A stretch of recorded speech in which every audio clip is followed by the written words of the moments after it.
Well, I recently moved to Vietnam about less than a year ago, and it was a decision that kind of has been marinating in my mind for the past three to 4 years.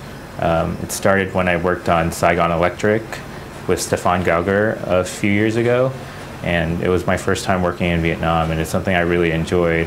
I just kind of saw the energy of the film community in Vietnam and people really wanting to tell their own stories, and you know, it really inspired me to want to tell the story that I've always wanted to tell about Vietnam. It's not necessarily through an American perspective or a purely local Vietnamese perspective, but through a very unique Vietnamese-American perspective. You know, there's so many stories out there in the world that people just, you would never imagine happening in fiction. So, you know, the motto that truth is stranger than fiction, I think, is really true. And because of that, I think it's important to tell these stories, especially when a lot of stories are being told through one perspective. So I think as a documentary filmmaker, I want to tell stories that have been heard before, but through a very different perspective. There are a lot of differences between documentary and fiction cinematography. I think the main difference is that documentaries, you have to kind of be in the moment of the scene of what's happening in front of you, while fiction films, you're kind of just prepping everything and waiting for hair and makeup and the actors and actresses, and it's less immediate, it's less present.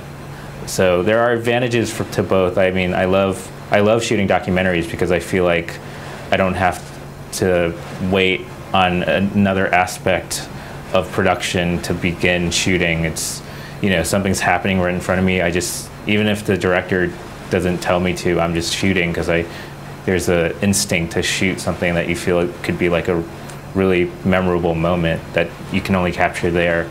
While for, you know, fiction films, everything's prepped already with the script, but because of that, you have time to kind of light and create a really beautiful composition and things that you would never be able to do for a documentary. If someone asked me to pick and choose, I think actually documentary is something I would like to do more, just because I want to be in the moment and not feel like I'm waiting around for something to happen.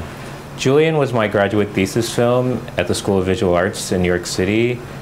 It came about from just a class assignment we had in our visionary journalism class, where we were just supposed to do a short film about a young Marine or a young soldier who had passed away in either the Iraq or Afghani war. Julian was a special film for me because I actually knew the main subject of the film, Julian.